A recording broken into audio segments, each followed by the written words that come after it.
Alright, so this is the pain in the ass I've been dealing with the last week. This car's been sitting for 4 to 6 days now, I freaking forget. But the PVC valve went bad. You can see it looks kind of gunky in there now. It's because this PVC went bad. My oil pan's been leaking a little bit, and I actually blew out my EGR seal, and I have the new one in there now, and I gotta reline it now, which is a pain in the ass in these cars, but got the whole intake off. I'm getting pretty good at this. I can put it on and off in about 2 minutes, but sadly I have to line the EGR a couple times to seal, but practice makes perfect, I guess. But here's the new one, the brand new Mopar one. Looks pretty good. The only worry I have is this slight little groove, but it's actually not cut into it or anything, but it was shipped bent, so. But like I said, it's not cut through, so I might just wrap it with tape and call it a day. So. Alright. Ready? Yep. Nice. Alright guys, got it all running good now. No more squeezing the hose with the new PVC in. This is not leaking any air at all. It is running great. No lights on now. I am so happy. Yeah. This is so funny, you don't have a fan like my truck does. Oh, you got bug poop on your truck. I know. Alright guys, it is all done. It is running good. Everything's hooked up. There's no lights on the dash anymore. All my fluids are topped off. And I got the little backup camera. Ugh. You can see there's no dash lights on. So, if you're burning oil, if you notice you're burning oil, and your car's running rough and it seems to stall when you're in park only, not while you're driving, always check this tube first and make sure to see if there's any cracks in it or anything. If it does, you might need to just fix the hose. This is a 27300. It's a pain in the ass. You have to take this whole thing off, get to the PCV, which is right underneath this little thing right here. It just pops off and you switch the hole. It's actually not just the PCV though. It comes in the whole assembly. It's the piece that goes on the crankcase, whatever it's called. And it has the little PCV piece, and then it has the hose that goes up to the intake. So, yeah, I bought a bunch of other stuff. As you can probably tell, I bought a washer pump because I thought the washer pump was bad, but it was actually just a broken line. Got a repair manual.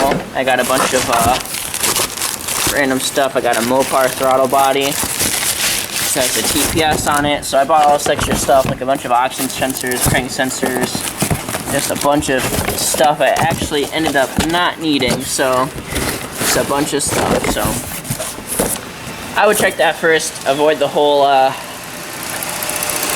dealing what I did, because my car actually sat for 4 days because they sent me the wrong PCV valve. The only one they can get separate is for the 3235 and the 57. So if you have the 27, get the whole assembly, which is kind of hard to find online now. So there you go, guys. Huh? You should post a link to find that. Yeah, I'll post a link and everything to find the stuff, but yeah, it turns out it's just the PCV valve that was causing all my issues. My engine oil pan was slowly leaking. Now it's not leaking anymore since I switched out the PCV valve. Car's running better. It's not leaking air anymore, so yep. And that's pretty much it for that, guys. Peace.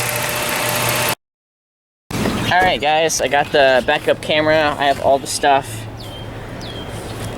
all back together, all the carpet and everything. Can't even notice I took anything apart.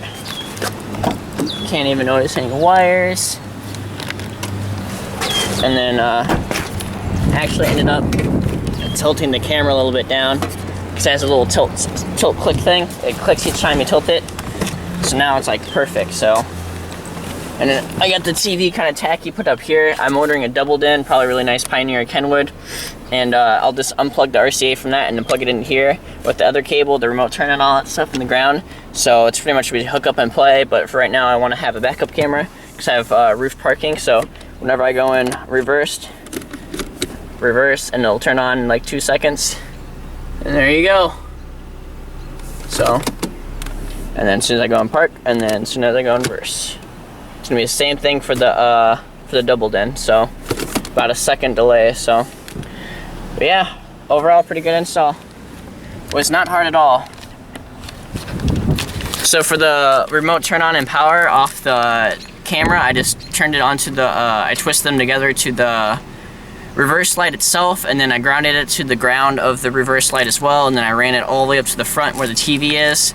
Just normal 16 gauge wire, and it works flawlessly, so pretty crazy stuff. The only thing I'd really recommend is probably getting butt connectors instead, but I'm just doing this temporarily until I get the radio in, so I don't want to deal with cutting butt connectors, not stuff. I'd rather just deal with this for a week and then get my new part. So look out for a radio plus 4-door speakers, 6x9s with a amp install, and probably taking those subs and amp out and then going from there. So maybe different build or something, but alright guys, enjoy, hope you liked it.